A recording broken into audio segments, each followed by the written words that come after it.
Do you know what it feels like? To be blamed for something you never did while someone else gets praised for. Everything you've sacrificed. Imagine giving up your own dreams, your own happiness, just to make your family smile only to be told you're the disappointment. Now, imagine the person they compare you to, the one they say is perfect, has been living off your kindness the whole time. That's what happened to me. And tonight, I'm going to tell you how one sentence from my father changed everything, how it broke me, exposed my sister, and almost tore our family apart forever. It started on an ordinary evening. We were having dinner, Dad, my sister, and me. The air was filled with the smell of his favorite curry, and laughter echoed around the table. Then, between two bites of food, he said it. Your sister made her life on her own. Unlike you, everyone laughed. Even my sister chuckled, pretending to blush at the compliment. I just froze.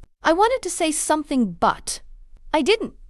I forced a smile and looked down at my plate. He didn't know the truth. He didn't know that every bill he paid came from me. He didn't know that every month I sent money through a family friend's account so he wouldn't feel guilty. He didn't know that the medicines he took, the groceries on his table, even the repairs in his house, all of it came from me. That night, when I got home, I sat on the floor of my small apartment, staring at the receipts and transfer slips. Each one was a reminder of love given in silence. I told myself, it's okay. I don't need recognition. I just want them to be happy.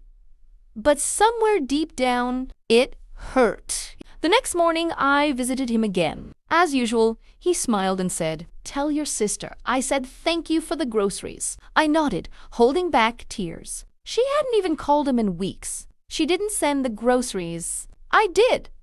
But he didn't know because she told him she was the one helping. Later that day, my phone buzzed. A text from my sister. "Hey, Dad's electricity bill came. Could you cover it for now? I'll pay you back." I stared at the screen for a long time. I knew she wouldn't pay me back. She never did. But I sent the money anyway because that's what I'd always done, solve problems. Quietly, while everyone praised her for being the responsible one. Weeks passed. Then one Sunday, we had dinner again. Dad was cheerful, talking about how proud he was of my sister. She even helped me fix my car last month, he said proudly. Such a capable girl. You should learn from her. And there it was, again, that invisible knife twisting deeper. I smiled. "You're right, Dad," I said softly. "Maybe I should stop depending on people." He laughed, not realizing what I meant. But in that moment, I made a promise to myself. No more silence. No more raiding. The next day, I went to his house with groceries one last time. After placing them on the counter, I looked at him and said, "Dad, from next month onwards, I won't be able to help you financially. You should ask my sister." He looked up, puzzled. "Why would you say that? She already helps enough." I smiled bitterly. "Does she, Dad? Does she really?" He frowned. "What are you talking about?" I took a deep breath. "The money you've been receiving every month, the one from your family friend. Account, it's not from my sister. It's from me." For a second, I thought he didn't hear me. Then his hands started trembling. "No, that can't be true. She told me." I interrupted softly. "I know what she told you, but it was me all along." He looked at me in disbelief. "Show me." I opened my phone and handed it to him. Every receipt, every bank transfer, every message. He scrolled slowly, his face changing from confusion to shock, and finally to guilt. After a long silence, he whispered, "Why didn't you tell me?" "Because I didn't want you to feel ashamed," I said quietly. "I just wanted you to live comfortably. That's all I ever wanted." He didn't say another word. He stood up, grabbed his coat, and left the house. I didn't know where he went. For 2 hours, I sat there, my hands cold, my heart racing. Then my phone rang. It was him. His voice was trembling. "Come to your sister's place," he said. When I arrived, the door was open. My sister stood there, her face pale.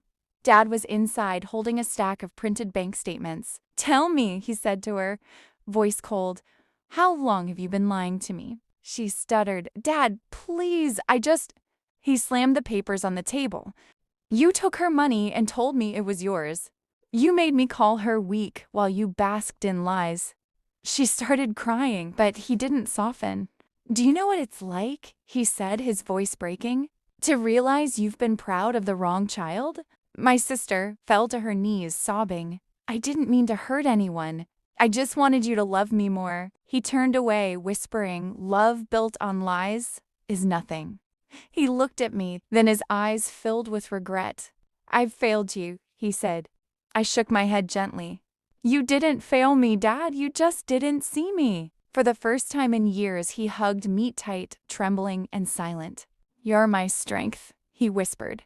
"Always have been."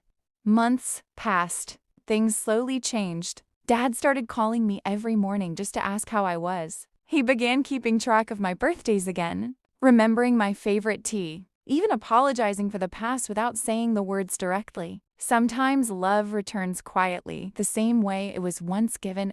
My sister distanced herself for a while, but one night she came to my apartment, tears in her eyes. "I was jealous," she said. "You were always the one who cared, and I just wanted to feel important."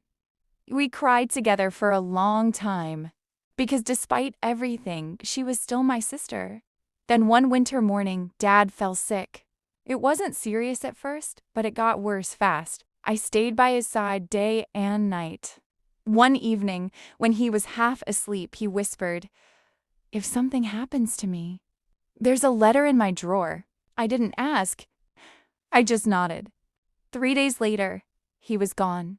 After the funeral, I found the letter. It was short, written in his shaky handwriting. "My dear daughter," it said, "I can never undo the years I made you feel unseen. But now this, you were my peace. You were the reason I lived without worry. I'm proud of you, and I'm sorry it took me too long to say it." At the bottom he had written, "For all you've given, you deserve the world. And I've made sure you'll have it." Attached to the letter was a property document, his house, left in my name. I sat there, holding that paper, crying like a child. Not because of the house, but because, finally, he saw me. Even now, when I sit at that same dinner table, I can still hear his words.